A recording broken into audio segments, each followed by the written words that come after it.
Bismillahirrahmanirrahim. Assalamualaikum warahmatullahi wabarakatuh. Naharukunna sa'id. Kaifa halukunna? Aywa.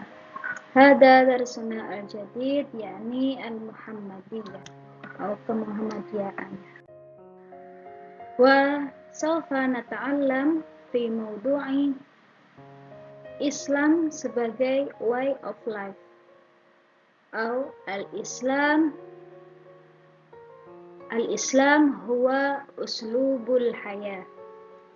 Uslubul haya dan kullul haya alaina an na'tamid 'ala al-Islam.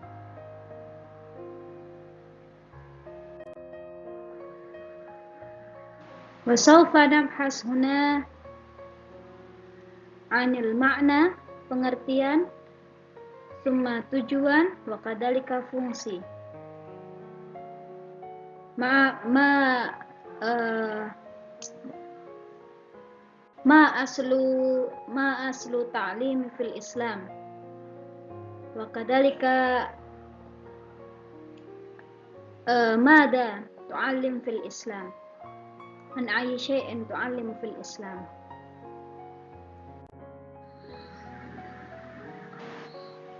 Wal an al-ma'na an al-Islam.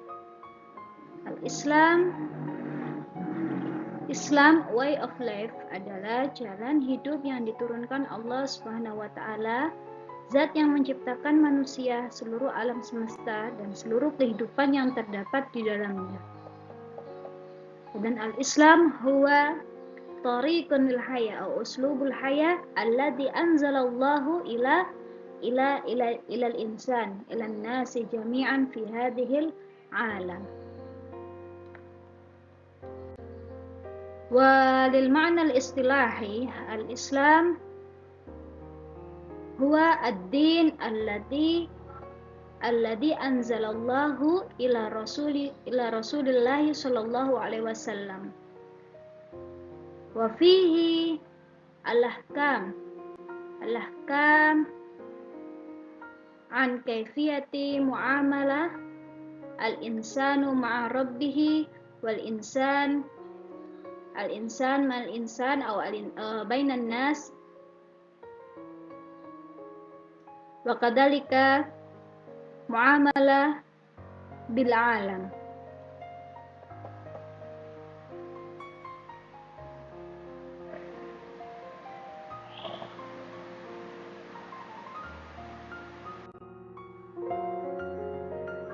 Bismillahirrahmanirrahim. Tujuan Islam sebagai the way of life. Apa tujuan Islam yang pertama? Yaitu untuk memelihara kemaslahatan agama atau hifdzuddin. Apa maksud dari hifdzuddin ya? Maksud dari hifdzuddin yaitu sebelum kedatangan Islam, qabla maji'il Islam, kanal insan hum yakhluquna wa ya'buduna wa hum ya'taqiduna ila ilahihim ilallah wa kadzalika hunaka man yasna' an ta'limi animisme, dinamisme, politisme, henotisme wa ghairiha.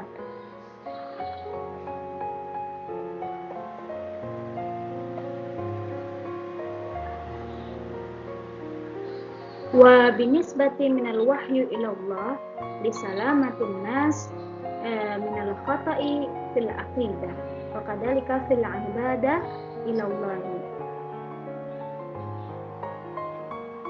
Wa maji'il Islam hadal salam al-Islam salam isalama wal yahfadun nas minal khata' fid dini wa kadzalika liyahfad al-ukhuwa bainan nas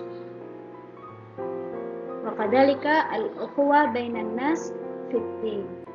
Asani hifdun nasal, memelihara keturunan dan kehormatan. Kama arafna kana al-insan khalaqallahu al-insan wa kana al-insan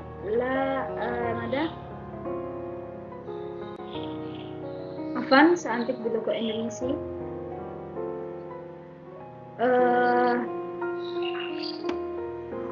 Manusia itu merupakan salah satu makhluk ciptaan Allah yang memiliki naluri berkembang biak dan tertarikan kepada lawan jenis.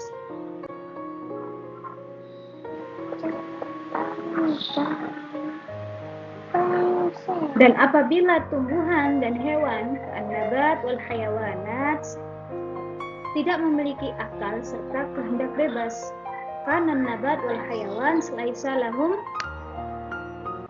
al-aqal, dan dapat bertindak bebas sesuai dengan insting dan hawa nafsu mereka, dan dapat berkembang biak dan tanpa ada ketertarikan dengan urusan nasab, warisan, serta kewajiban dan tanggung jawab dalam rumah tangga. Beda dengan manusia. Li'anna lil insani aqlun wa lil hayawan wan nabat laisa al-aql. Oleh karena itu, manusia yang memiliki akal memiliki tanggung jawab moral serta nasab yang akan mempengaruhi hak waris.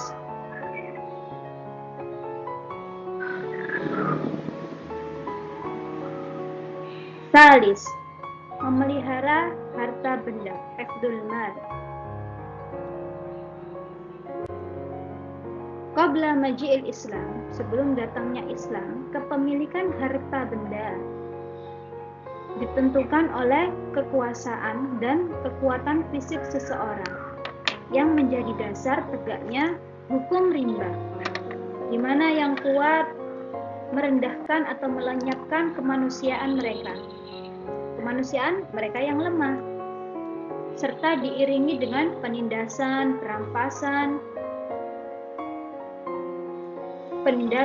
dan perampasan harta maupun kehormatan.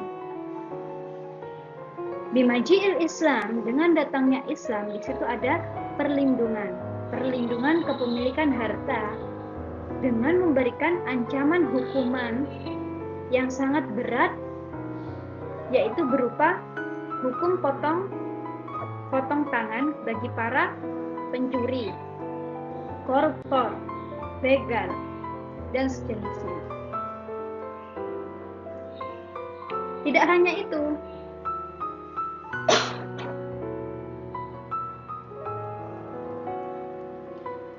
Islam juga memberikan larangan keras bagi tindakan manipulatif yang dapat merugikan harta orang lain tanpa membedakan bentuk fisik, ras, golongan, bahkan tidak membedakan agama sekalipun. Selanjutnya, menyembah Allah. Menyembah Allah merupakan ibadah yang dilaksanakan oleh manusia untuk memenuhi tugasnya.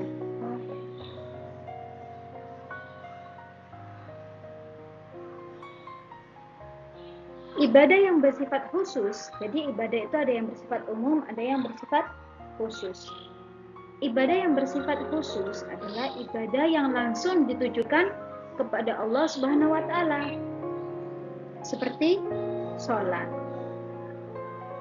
puasa, zakat, haji, dan ibadah lainnya. Dan adapun ibadah yang dilakukan secara umum, yaitu dengan kaitannya sesama manusia, dengan hubungan manusia dengan sesamanya. Bimakna lau al-ibadah al-khas, yakni hablum minallah, langsung kepada Allah. Kalau al-ibadah al-amah, secara umum, yakni al-ibadah yakni hablum minan nas, berbuat baik terhadap sesama. Selanjutnya, menjalankan perannya sebagai khalifah. Sebagai manusia, kita merupakan khalifah di bumi ini. Khalifah fil ardh. Dan setiap manusia adalah pemimpin bagi dirinya sendiri.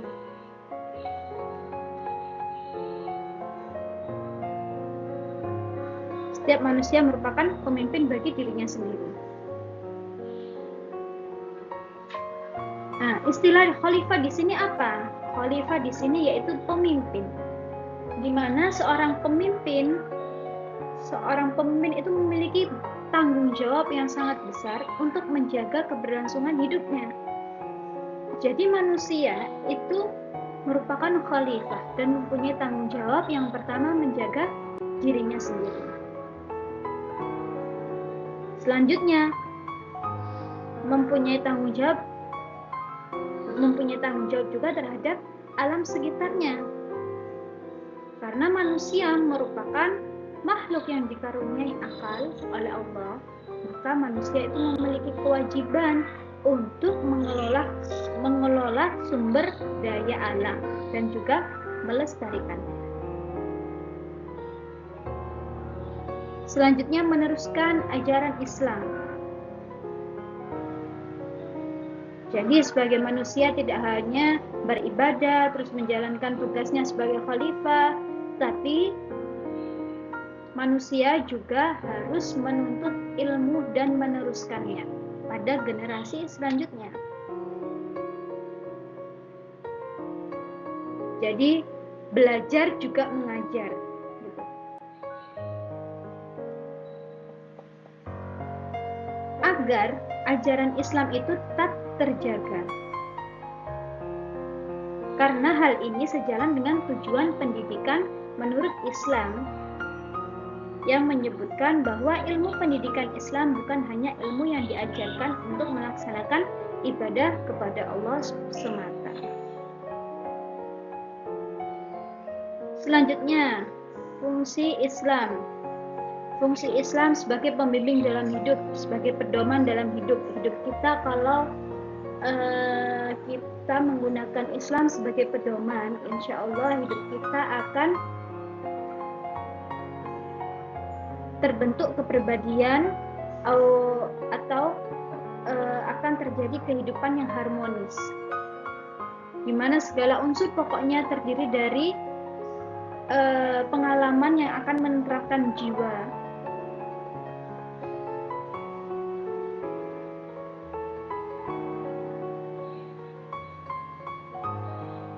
Dan akan bisa menghadapi segala masalah dengan tenang dan akan bisa segera menyelesaikannya. Itu kalau kita menggunakan Islam sebagai pedoman hidup. Penolong dalam kesukaran. Karena setiap orang terkadang tidak dapat menyelesaikan permasalahannya sendiri. Oleh karena itu kita harus kembali ke Islam. Kembali ke Islam dengan apa? Beribadah kepada Allah, meminta kepada Allah. Di situ kita akan mendapatkan hidayah yang akan dapat menolong kita atau membebaskan kita dari masalah tersebut. Penentram batin. Orang yang beriman insya Allah tidak akan merasa gelisah. Kenapa begitu? Karena dia itu tahu jika semua hal yang dia miliki itu merupakan titipan Allah. Berbeda lagi dengan orang yang tidak beriman, yang selalu merasa gelisah akan apa yang ia miliki. Orang yang beriman tahu ini semua hanya titipan dan semuanya akan diminta pertanggungjawaban oleh Allah. Tetapi orang yang tidak beriman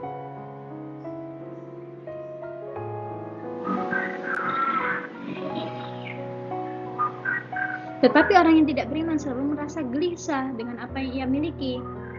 Ia tidak percaya dengan kebesaran Tuhan. Tak peduli orang itu kaya, apalagi miskin, pasti akan selalu merasa gelisah.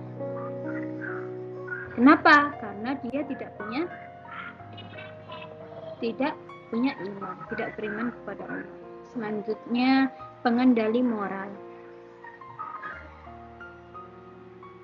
Pengendali moral di sini di dalam Islam itu telah diajarkan untuk menghormati orang lain.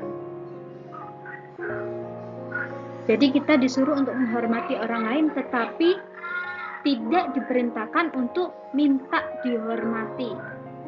Kita menghormati tapi tidak meminta untuk dihormati kembali.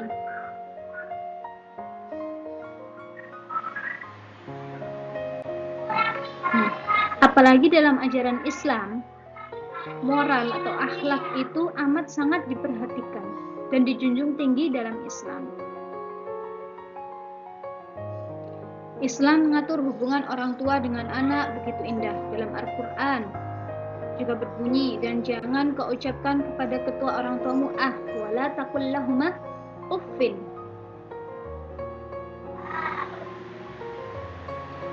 Dan tidak ada ayat dalam Al-Quran juga yang memerintahkan kepada manusia untuk minta dihormati kepada anaknya.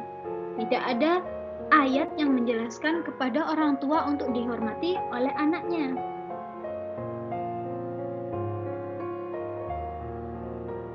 Masya Allah, sungguh indah ajaran Islam. Selanjutnya, sumber ajaran Islam. Dari mana sumber-sumber ajaran Islam itu? Sumber ajaran Islam yang pertama terdapat di Al-Quran.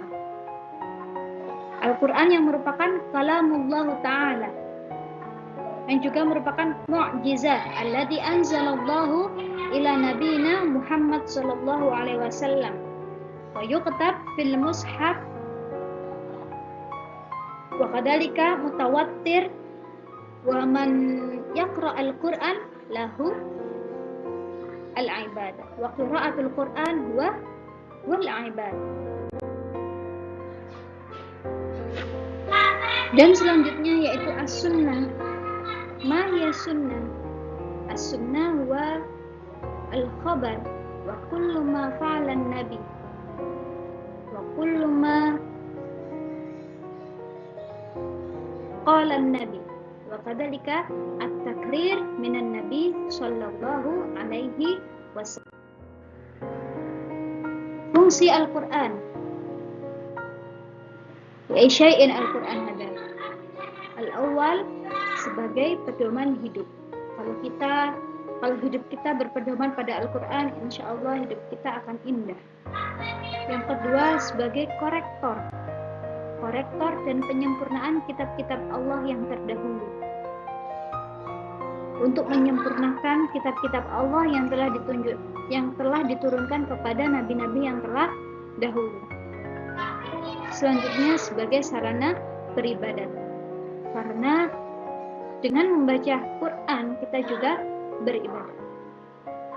Ballighu anni walau ayat. Ruang lingkup Islam. Apa aja ruang lingkup Islam itu? Yang pertama yaitu akidah. Ruang lingkup Islam yang pertama akidah. Apa itu akidah? Akidah dalam bahasa berarti ikatan atau sangkutan, aqidah. Wa jam'uhu aqaid.